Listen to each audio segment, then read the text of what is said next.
آگے آیت نمبر 26 اور 27 میں جو ہے یہ فضول خرچی سے بچنے کے بارے میں جو ہے یہ مضامین آ رہے ہیں. آیت نمبر 26:7 وَآتِ ذَا الْقُرْبَىٰ حَقَّهُ، اور رشتہ داروں کو ان کا حق ادا کرو، وَالْمِسْكِينَ اور محتاجوں کو بھی، وَابْنِ السَّبِيلِ اور مسافروں کو بھی، وَلَا تُبَذِّرْ تَبْذِيرًا اور مال بیجا نہیں اڑاؤ. یہ مضمون جو ہے یہ تو تقریباً آیت بر کے اندر ہم دیکھتے آئے ہیں کہ وہاں پہ 6 چیزیں تھی. سورۃ بقرہ آیت نمبر 177 آیت بر تھی، ٹھیک ہے. اس کے اندر 6 ذکر تھے، لوگوں کا ذکر تھا. یہاں 3 کا ہے، وہ آگے ہم دیکھ لیتے ہیں. اور یہاں پر نیا اس کا احکام اس کے ساتھ جوڑ کے آیا کہ اپنے مال کو بیجا نہیں اڑانا، بے شک بیجا خرچ کرنے والا شیاطین کے بھائی ہیں اور شیطان اپنے رب کا ناشکرا ہے. یہ وہ 6 ٹاپکس تھے، جو 6 مصرف بتائے گئے تھے کہ بھئی یہ 6 جگہوں پہ آپ نے خرچ کرنا ہے، ٹھیک ہے. جو بھی مال آپ کے پاس موجود ہے، آپ نے کمایا یا آپ کو وراثت میں ملا ہے، اسلام میں ملکیت کا تصور اللہ تعالیٰ کے پاس ہے اور انسان یہ مانتا ہے کہ ہر چیز کا مالک وہ ہے. تو انسان کے پاس کیا ہے؟ امانت کی صورت میں ہے یہ چیزیں. تو امانت میں وہ ویسے ہی تصرف کرے گا جیسے اللہ تعالیٰ نے اسے کہا ہے. ابھی جو پچھلے لیکچر سے ہم لوگ مضمون دیکھ رہے ہیں، یہاں پر جا کر نا ہمارے کانسیپٹس بڑے خراب ہیں. ہم سمجھتے ہیں کہ جو انفرادی عبادات ہے نا وہ تو مجھے مطلب اعمال صالحہ وہ تو مجھے کرنے ہیں، یا اللہ تعالیٰ کے لیے میں کر رہا ہوں، لیکن میرا گھر ہے، میری مرضی ہے.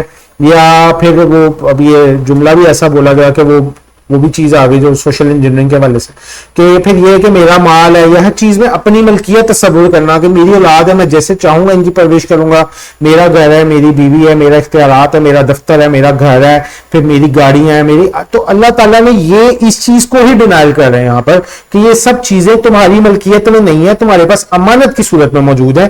اگر تمہاری اپنی ملکیت ہو تو اللہ تعالیٰ تو پھر آپ کو الاؤ کر دے نا. ملکیت کو نہیں، ملکیت میں تو آپ تصرف کر سکتے ہیں. ایک شخص نے مال کمایا، وہ کہتا ہے حدیث میں بھی ہمیں یہ چیز ملتی ہے، اس نے کہا کہ وہ صحابی ہے، انہوں نے کہا کہ میں سارا مال خرچ کرنا چاہتا ہوں. اللہ کے نبی نے کہا نہیں کر سکتے، الاؤڈ نہیں ہے، نہیں کرنا سارا مال، ٹھیک ہے نا. ایک آدمی نے کہا کہ میں روزانہ روزہ رکھنا چاہتا ہوں، اللہ کے نبی نے کہا نہیں رکھ سکتے. یعنی انسان کا اپنا نفس، اپنا جسم، اپنی جان، اپنا مال، یہ سب کچھ اپنا نہیں ہے. اس کو انسان ملکیت مان لیتا ہے تو پرابلم شروع ہو جاتا ہے کہ بھئی یہ تو میری چیز ہے، میں نے کمایا ہے، یہ تو میرا ہے سب کچھ. یہ پرابلم ہے جب یہ اس کو امانت مانے گا کہ اللہ تعالیٰ نے یہ چیزیں مجھے دی ہیں، غریبوں کا بھی حق رکھا، میری فیملی کا بھی حق رکھا، یہ میں نے سپینڈنگ جو کرنی ہے یہ اللہ تعالیٰ نے مجھے دی ہے، میں نے کرنی ہے. تو پھر اس کے لیے یہ دقت والی بات نہیں، یہ تھوڑا سا اپنے ذہن کو ٹویک کرنے کی بات ہے، ذہن کو بدلنے کی بات ہے، اس کے بعد یہ چیزیں آسان ہو جائیں. تو یہ سورۃ بقرہ میں آیت نمبر 177 میں یہ مضمون ہم دیکھتے ہیں. یہاں پر تقریباً یہ مضمون خرچ کے حوالے سے ایک سمری سی بن گئی تھی پچھلے سارے لیکچرز کی، تو میں نے یہ بتا دیا کہ ایک ہے اعتدال سے خرچ کرنا جو سب سے پسندیدہ ہے، میں انا ربی رکھتا ہوں، اس کا کئی دفعہ ذکر آیا. پھر ایک بخل کا ذکر آتا ہے کہ بالکل ناپسندیدہ بات ہے کہ اپنی ضرورت میں بھی انسان خرچ نہ کرے، اور جو ہے نا وہ گھٹیا قسم کی حرکتیں اور جو ہے نا عجیب سی حرکتوں میں پڑ جائے، اور بالکل ناپسندیدہ ہے کہ وہ خرچ کرنے سے اپنا ہاتھ ہی روک لے. اس صورت میں بھی اس کا ذکر آنا ہے. پھر یہ کہ اسراف سے مراد یہ کہ اپنی ضرورت کے اوپر تھوڑا سا ہے، تو ضرورت کی چیز میں کھانا لباس ہے لیکن اس پہ اوور سپینڈ کرنا، ٹھیک ہے نا، اس کو اسراف ہے. یہ بھی پسندیدہ نہیں ہے کہ جتنی ضرورت ہے اتنا لیں، اوور بھی نہ کریں اور ڈاؤن بھی نہ کریں. یہ دونوں چیزیں تو اس پہ آ گئی کہ ضرورت سے مطلب.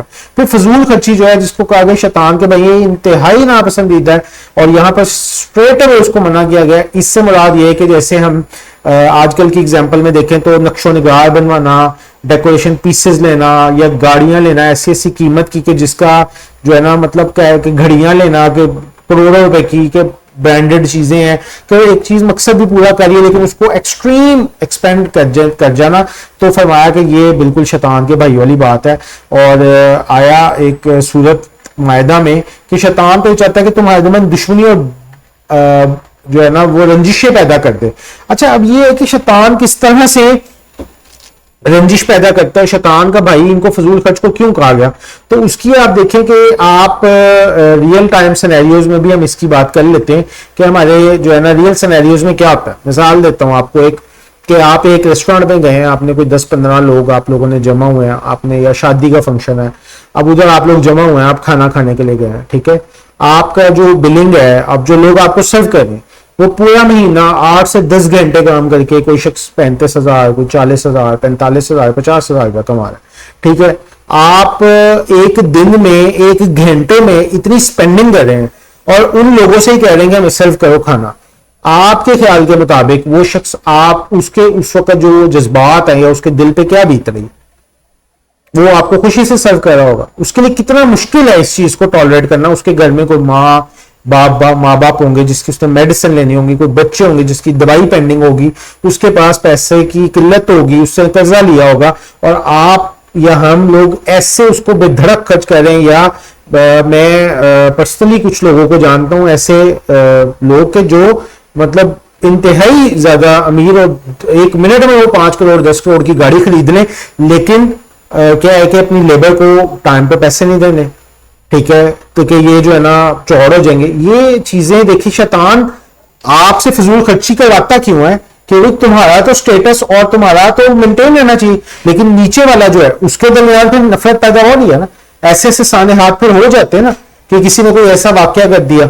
تو اللہ تعالیٰ آپ کو بیلنس کی ترغیب دے رہا ہے کہ بیلنس کرو، آپ ایسے نہیں کرو. اور اگر پھر آپ کو اتنا ہی ہے کہ آپ کے پاس اتنا ہی ہے، تو ہر وقت جب ہم جو دین کا کام کرنے لگتے ہیں تب تو ہمیں فوراً یہ ہمارے معاشرے میں بات آتی ہے قربانی کا موقع ہے، قربانی نہ کریں جی، کسی غریب بندے کو دے دیا کریں. تو پھر جو ہمارے لوگ جو صاحب استطاعت ہیں ان کو بھی چاہیے کہ پھر اگر آپ لوگ بھائی 50 لاکھ روپیہ 10 لاکھ 20 لاکھ 15 لاکھ کا کھانا کھا سکتے ہیں، تو پھر وہ جو نیچے لوگ ہیں ان کو بھی اتنا آپ دے کے آئیں کہ وہ بھی کہیں کہ بھئی ہاں اس بندے کے پاس اتنا دل ہے کہ یہ اپنی فیملی پہ بھی سپینڈ کر سکتا ہے، لیکن جو اس کے نیچے ماتحت لوگ ہیں ان کو بھی یہ بھائی رکھ سکتا ہے خیال.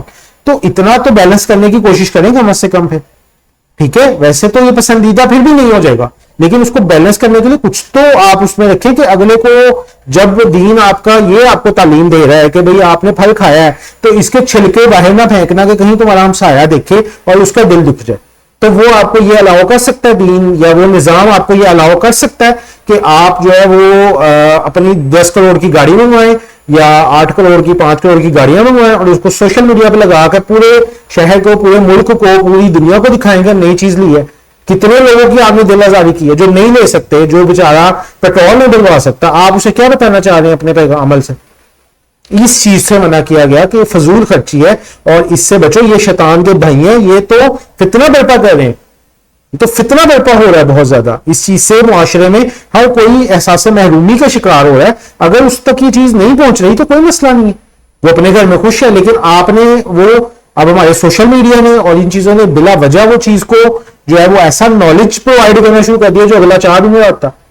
اس کو دکھانا ہے، اس کو بتانا ہے یہ میری زندگی ہے. ایک فیک لائف پروموٹ کی ہوئی ہے لوگوں نے کہ بھئی ہم پتہ نہیں کیا کر رہے ہیں، پیسہ ضائع کر رہے ہیں، پھینک رہے ہیں، شادیوں پہ اڑا رہے ہیں، لیکن کسی آدمی کو نہیں دے سکتے.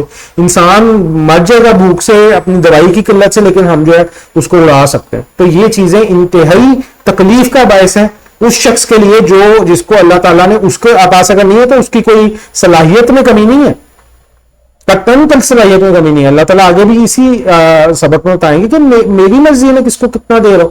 تو کسی انسان کی صلاحیت میں کمی نہیں ہے. اگر آپ کو اللہ تعالیٰ نے زیادہ دیا تو آپ وہ ایسے کام نہ کریں کہ جو دوسروں کو تکلیف دینے کا یا ان کے جذبات کو مجروح کرنے کا باعث بنے، پھر معاملات جو ہے بہت خراب ہو سکتے ہیں. آگے آیت نمبر 28 میں فرمایا اگر تمہیں اب یہ وہ آ گیا خرچ کرنے کے بارے میں آ گیا اور فضول خرچی سے منع کر دی. اب فرمایا کہ اگر کئی دفعہ یہ تمہارا بھی سٹیٹ ہو سکتا ہے کہ تمہیں جو ہے وہ مستحقین جو ہیں، جو مستحق لوگ ہیں، ان سے اعراض کرنا پڑے، یا تمہارے پہ تم بھی اپنے رب کی رحمت کی امید کرو، تمہارا بھی ہاتھ آج کل تنگ ہے، تم نہیں کر سکتے، تو تم کیا کرو کہ معذرت کرو. تمہارے مال میں ان کا حق تھا، تم نہیں دے سکے، اس بات کی معذرت کرو. اوپر سے نہیں آؤ کسی کے کہ بھئی تم جو ہو تم لوگ پروفیشن کو پروموٹ کر رہے ہو، تم فلانا ہو تو تم یہ ہو. بالکل نہیں. جب اللہ تعالیٰ نے کہہ دیا ان کے حق تمہارے مال میں ہے تو مال اللہ کی امانت ہے، ان میں حق موجود ہے. اب اگر تم نہیں دے سکتے یا تم خود بھی ٹائٹ ہو تو اپنے آپ کو ڈیمیج نہیں کرو، اپنے سسٹم کو کولیپس نہیں کرو، ان سے معذرت کر لو، لیکن معذرت کرو کہ میں آپ کا حق تھا، میں نہیں دے سکا. ٹھیک ہے نا؟ ذرا ڈاؤن ہو کے بات کرو. ایسے اوپر سے نہیں آؤ کہ بھئی تم لوگوں نے تو پروفیشن ہی بنا لیا ہے، تم لوگ تو ہو ہی ایسے بات کرنے سے آپ ڈبل جو ہے نا نقصان اٹھا رہے ہیں. ان کا حق تھا جو آپ نے دینا تھا، آپ دے بھی نہیں رہے اور آپ بدتمیزی بھی کر رہے ہیں. ٹھیک ہے؟ اور اپنے ہاتھ کو نہ تو گردن سے باندھ لو، یعنی بخل نہ کرو اتنا شدید جس کا ذکر ابھی ہم کرتے آئے کہ بخل نہیں کرنا، وہ بہت غلط ہے. اور نہ بالکل ہی کھول دو کہ سبھی کچھ دے ڈالو اور اپنے ہاتھ کو اتنا بھی نہیں اوپن ہے میں نہ ابھی لے کے چلو اور تو پھر ملامت زیادہ تھکا کے بیٹھ جو کہ میرے پاس پیسہ ہی نہیں تو میں خود کیسے سروائیو کروں.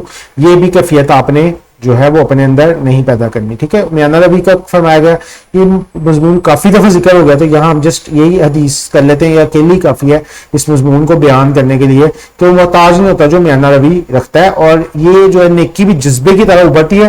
کسی وقت ایسا جذبہ آیا کہ سارا ہی خرچ کر دیا, تو یہ بھی کوئی بیلنس نہیں ہے. اسلام ایک بیلنس سوسائٹی بنا رہا ہے, ایک نظام بنا رہا ہے, نہ کہ جو ہے نا ایسی چیز آپ کو کہہ رہا ہے کہ آپ, اور بار بار ایک ایگزامپل ہمارے حضرات کا کوٹ کرنا کہ ابو بکر نے سارا مال دے دیا تھا, وہ چیز جو ہے وہ جنگ کے موقع سے خاص ہے. اللہ کے نبی اکثر جو ہے وہ جب غزوات پہ جاتے تھے تو الاؤ کر دیا کرتے تھے لوگوں کو کہ کوئی بات نہیں, اپنی ضرورت کے کام کر لو اس طرح سے. لیکن جب آخری جنگ آئی جس میں رومنز کے ساتھ مقابلہ تھا, وہاں آپ صلی اللہ علیہ وسلم نے جس طرح ایک کہا کہ بھائی ہمارا سفر لمبا ہے, ہمیں زیادہ مال چاہیے, زیادہ چاہیے, تو اس وقت کی ایک اسپیشل اپیل تھی جس پہ ابو بکر صدیق اپنے گھر کا سارا مال لے تھے. وہ ایک اسپیشل کیس سینیریو تھا. اس کے علاوہ بار بار اس چیز کو کر کے یہ کسی کو نہیں کہنا چاہیے کہ بھائی تم سارا دینے کی طلب ہی نہیں ہے. نہ اسلام آپ سے سارا مانگ رہا ہے, نہ آپ کا پیسہ سارا مانگ رہا ہے, نہ آپ کی جو ہے نا وہ صلاحیتوں کا سارا حصہ مانگ رہا ہے کہ 24 گھنٹے تم جو ہے نا وہ حاجی نمازی بن جاؤ اور کوئی کام نہ کرو. یہ سب چیزیں بالکل غلط کانسیپٹس ہیں. اسلام اس معاشرے کو بالکل پروموٹ نہیں کرتا.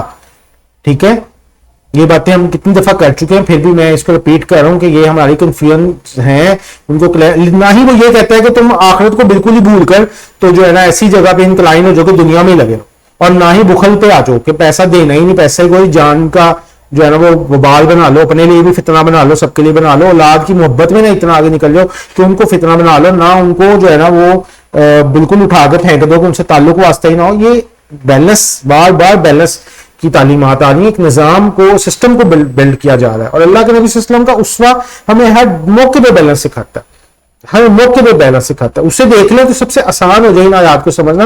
حضرت عائشہ رضی اللہ عنہ کہتی کہ اللہ کے نبی تو چلتا پھرتا قرآن تھے, جو قرآن میں چیزیں بیان ہوئی وہ اللہ کے نبی صلی اللہ علیہ وسلم کی سیرت میں بیانی ہی موجود تھی. ایسے تھا کہ جیسے قرآن ہی چل پھر آئے گی. یونیورسٹی میں آپ نے نالج دیا تو یونیورسٹی کی طرح کا ہی اس کا وہ درجہ ہے کہ وہ اسٹرانگ آپ کو کریکٹر سے اپنے بتا رہے ہیں کہ بھئی یہ جو ہے نا آپ کو ہر عمل کر کے دکھائیں گے, عملی ثبوت دے کر آپ کو جو ہے وہ آپ تک بات پہنچائیں گے. ایسے صرف زبانی کلامی نہیں پہنچا رہے. یہاں آیت نمبر 30 میں فرمایا کہ بے شک تمہارا رب جس کی روزی چاہتا ہے فراق کرتا ہے, جس کی روزی چاہتا ہے تنگ کر دیتا ہے. وہ اپنے بندوں سے خبردار ہے اور ان کو دیکھ رہا ہے. ٹھیک ہے, یہ وہی پوائنٹ آ گیا کہ ان ربک یبسط الرزق لمن یشاء یقدر, کہ جس کو چاہتا ہے بڑھاتا ہے. اب یہ ہوتا ہے کہ ہم بھی بعض اوقات ہیلپ کر دیتے ہیں. اس کا پچھلی آیت سے یہ کانٹیکٹ آپ کر سکتے ہیں, لنک کر سکتے ہیں کہ ہم بھی بعض اوقات کسی بندے کی ہیلپ کر رہے ہوتے ہیں, لیکن ہم دیکھتے ہیں کہ وہ جو ہے وہ اس کے اندر اس کو فائدہ نہیں ہو رہا یا اس کا کوئی ایسٹ نہیں بن رہا. تو فرمایا کہ اس کو اپنے سر پہ نہیں لو, تمہارا کام تھا اس کی ہیلپ آؤٹ کرنا, اللہ کے حکم کو پورا کرنا, تم نے کیا. اب اس کا نہیں بن رہا تو ہو سکتا ہے اللہ تعالیٰ نے ایسے رکھا ہوگا اس کے پاس ایک روزی ایک لیول تک کی رہنی ہے. ٹھیک ہے, اور وہ تو اللہ کی مرضی ہے نا کہ کس کے پاس وہ جمع ہوگا, فائدہ دینے لگ پڑے, کس کے پاس ایک لیول تک ہے. کوئی شخص ایسا بھی ہو سکتا ہے اللہ نے اس کے لیے فیصلہ کیا, اس کی آخرت کے لیے کر دیا فیصلہ کہ اگر اس کے پاس زیادہ رسک آئے گا تو یہ جو ہے بدماشیاں کرے گا, یہ جو ہے نا عیاشیاں کرے گا, تو اس کو ایک لمیٹڈ رسک دے دیا. یہ تو اللہ بہتر جانتے ہیں ہر چیز کو, وہ بہتر خبردار ہے, ان کو دیکھ رہا ہے, اس کو پتا ہے میں نے کس کو جو ہے نا کس نظام کو کیسے لے کے چلنا. تم اپنا کام کرو اور اس کی جگہ پہ آنے کی کوشش نہ کرو کہ بھئی ہم کسی کے خدا بن جائیں یا اس کو ہم اسٹیبلش کریں. اللہ تعالیٰ کی مرضی ہے. اسی طرح ہدایت کے معاملے میں بھی یہ معاملہ ہے کہ آپ کہنا آپ کے ذمہ ہے, لیکن کسی کو ہدایت دینا وہ اللہ کے کام. تو کسی کی ہیلپ کرنا آپ کا کام ہے, وہ آپ اپنا فرض ادا کریں, اور اگر آپ کے پاس نہیں ہے تو آپ معذرت کریں. لیکن یہ سوچنا کہ یار اس کا بنا نہیں ہے, میں اگلی دفعہ اس کو زیادہ کر دوں گا, یوں کر دوں گا, تدبیر کے لیول پہ ٹھیک ہے آپ کر سکتے ہیں, لیکن اس کو اپنے سر پہ نہ بوجھل بنا لیں کہ یار اس کا بن تو بیچارے کا کچھ بھی نہیں رہا ہے تو کیا کرنا ہے, یہ کیا ہے. تو آپ اپنی استطاعت کے مطابق کریں, جتنا آپ کے پاس کشائش ہے اپنے بھی سسٹم کو دیکھیں, اس کے مطابق آپ ساتھ ساتھ کرتے جائیں. آیت نمبر 31 آگے آ جاتی ہے, اور اپنی اولاد کو مفلسی کی خوف سے قتل نہ کرو, ہم ان کو بھی رزق دیتے ہیں اور تمہیں بھی, کچھ شک نہیں کہ ان کا مار ڈالنا بہت سخت ہونا ہے. یہ پچھلی آیت کے ساتھ بھی کنیکٹ ہو جاتا ہے اور اگلی آیت کے ساتھ بھی یہ کنیکٹ ہو جائے گا. اپنی اولاد کو یعنی اللہ تعالیٰ نے کہہ دیا کہ رزق کا بندوبست میرا ہے, میں ہی دیتا ہوں, جس کو جتنا چاہتا دیتا ہوں. اور پھر فرمایا کہ اپنی اولاد کو مت قتل کرو مفلسی کے خوف سے. یہ عرب معاشرے میں ایسے ہو جاتا تھا, یا قتل کرنے کے بہت سارے کیسز چلتے رہے ہیں کہ وہ ایسے بھی عورتوں کو قتل کر دیتے تھے. ان میں یہ چیز پائی جاتی تھی کہ یہ عورت ہے, بچی ہے, پیدا ہوئی ہے, یہ بڑی ہوگی تو پھر کوئی جو ہے نا وہ اس کے ساتھ نکاح کرے گا تو ہماری عزت ہے اور یہ ہو جائے گا وہ، یعنی ایسی سوچیں بھی ان میں موجود تھی. تو کسی بھی وجہ سے اپنی اولاد کو قتل کرنے سے منع کیا گیا ہے. اور مفلسی کے ڈر سے یہ سوچنا کہ رزق کو بندوبست کون کرے گا، تو اللہ تعالیٰ یہاں پہ وہی سوال کرنا چاہ رہے یا آپ کے دماغ کو جھنجھوڑنا چاہ رہے کہ تمہیں رزق کون کھلاتا ہے، تم اپنا بھی بتا دو نا. تم نے یہ سوچ لیا ہے نا کہ میں رازق ہوں، میں سب کچھ پورا کروں، تمہارے رزق کا بندوبست بھی تو اس کے پاس ہے. یا کتنے لوگ ایسے ہیں کہ جن کے والدین چلے جاتے ہیں تو ان کے رزق کا بندوبست نہیں ہوتا.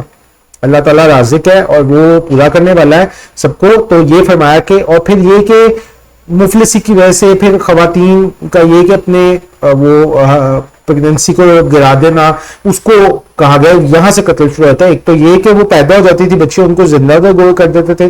عرب معاشرے میں یہ بھی چیز موجود تھی. پھر جو ہے نا اسقاط حمل کو کر لینا یا وہ ایک الگ چیز ہے. اور یہاں پر بھی ایک چیز پھر آئے گی ریپیٹڈلی کہ کچھ ایسی میڈیسنز جو کہ آپ کو یہ ڈراپ کرنے میں یا آپ حاملہ نہیں ہو سکتے اس میں ہیلپ کرتی ہیں. تو اگر تو ایک عورت کی صحت کی بات ہے، ٹھیک ہے نا، اور آپ کی نیت ٹھیک ہے تو وہاں پہ تو بالکل قطعاً گناہ نہیں ہے. اور اللہ کے نبی صلی اللہ علیہ وسلم نے اس کو جو ہے نا وہ الاؤ بھی کیا. وہ ایک واقعہ ہے جنگ کا، وہ بھی آپ اگر تھوڑی ریسرچ کریں تو آپ کو مل جائے گا. اور یہ بھی یہاں تک بھی الاؤ کیا کہ بھئی پسندیدہ نہیں کیا لیکن یہ بھی الاؤ کیا کہ بھئی آپ جو ہے وہ جب مرد جو ہے وہ عورت کے قریب ہو اور انزال کا وقت آئے تو وہ تھوڑا فاصلہ کر لے. یہاں تک الاؤ کیا ہے. تو لیکن مقصد یہ ہونا چاہیے کہ اگر عورت کی صحت ہے یا بچہ جو ہے وہ بھی اس کے پاس نیو بورن ہے اور وہ جو ہے وہ اپنی دودھ کی مدت پوری کرے، اپنی ہیلتھ کو اچیو کر لے، وہ بچہ بھی یا وہ ماں بھی، تو پھر تو یہ بہت اچھی بات ہے. اور جو ہے نا اس میں تو کوئی دو رائے نہیں ہو سکتی کہ اسلام کا نظام جو ہے وہ اس کے خلاف جائے. لیکن ہوتا کیا ہے کہ اب جو اس کے نیگیٹو پہلو ہیں وہ بھی دیکھ لیں کہ کیا ہوتا ہے کہ ایک تو انسان اپنی اولاد کو کر دینا، قتل کر دینا، یا اتنی آسانی سے وہ لے لینا میڈیسنز کے وہ جو ہے نا وہ کہ میں نے نہیں کرنا، یا جو ہے نا وہ اس کو بنا لینا. یورپ نے تو باقاعدہ اس کو الاؤ بھی کیا کہ بھئی عورت کی وہ ایسڈ کی طرح ہے، وہ چاہے تو رکھے چاہے نہ رکھے. یہ بالکل غلط کنسپٹ ہے. اس کو نہیں ہم اسلام جو ہے وہ کسی صورت الاؤ کر سکتا کہ جو ہے نا ایک انسان کا اب وہ وجود شروع ہو گیا ہے اور اس کو جو ہے نا وہ قتل کے مترادف ہی کہا گیا ہے. اور دوسرا یہ کہ ایک جیسے اسلام آگے چل کے زنا کے بارے میں ایک بات آنی ہے کہ زنا سے دور رہو. تو جب یہ میڈیسنز سو ریڈلی اویلیبل ہوتی ہیں تو اس کا کیا ہوتا ہے کہ جب خواتین میں ایک حیا کا عنصر آلریڈی بلٹ ان طور پہ موجود ہوتا ہے، مرد کی نسبت زیادہ ہوتا ہے، ٹھیک ہے، تو ان کو اندر ایک خوف کہ اگر جو ہے نا ہم زنا کے معاملے میں کہیں پڑ جائیں گی یا جذباتی ہو جائیں گی تو پھر جو ہے نا پریگننسی ہو سکتی ہے. وہ ایک ان کے اوپر ایک خوف طاری ہو سکتا ہے اس چیز کا کہ بھئی آپ اگر یہ کام کریں گے تو پھر جو ہے نا وہ دنیا کو پتہ چل جائے گا. لیکن اب اگر یہ میڈیسنز یوز کر کے آپ اس کو بھی اوائڈ کرنے لگ جاتے ہیں تو پھر یہ بھی ایک جو ہے نا ناجائز اولاد کا خوف عورت کو روک سکتا ہے اس بدترین جرم سے، زنا سے. تو جب یہ چیزیں ریڈیلی اویلیبل ہو جائیں گی تو یہ بھی اس کا مس یوز ہو سکتا ہے کہ اس کو جو ہے نا آپ نے یوز کر لیا کہ وہ جو ہے نا وہ اب آپ کے لیے وہ مسئلہ نہیں ہے یا آپ اس چیز کو گناہ بھی نہیں سمجھے. تو یہاں پہ ایک تو رزق کے ساتھ اس کو اٹیچ کر دیا گیا اور اگلی آیت میں زنا کے ساتھ بھی اٹیچ کر دیا گیا کہ یہ چیزیں جو ہے نا آپ کرو، ان سے بچنے کی کوشش کرو. کسی صورت آپ یہ اس کو لائٹ نہیں لو کہ آپ پریگننسی کو ڈراپ کر دو. ہاں صحت کی معاملہ ہے تو آپ پہلے یہ میڈیسن لے کر آپ اوائڈ کر سکتے ہو پریگننسی کو، لیکن نیت اور وہی چیز کہ اب آپ کس چیز کے لیے کیا اچیو کر رہے ہو. اگر تو آپ گناہ کرنے کے لیے ان چیزوں کو یوٹیلائز کر رہے ہو تو وہ تو اسلام الاؤ نہیں کرے گا آپ کو، اور اللہ تعالیٰ بہتر جانتے ہیں معاملے کو. لیکن اگر آپ بہتری کے لیے کر رہے ہیں، اپنی صحت کے لیے کر رہے ہیں تو پھر ٹھیک ہے. پھر اسلام کا یہاں پہ ایک بہت اہم جو ہے وہ نقطہ آ رہا ہے، اس کو دیکھتے ہیں ابھی.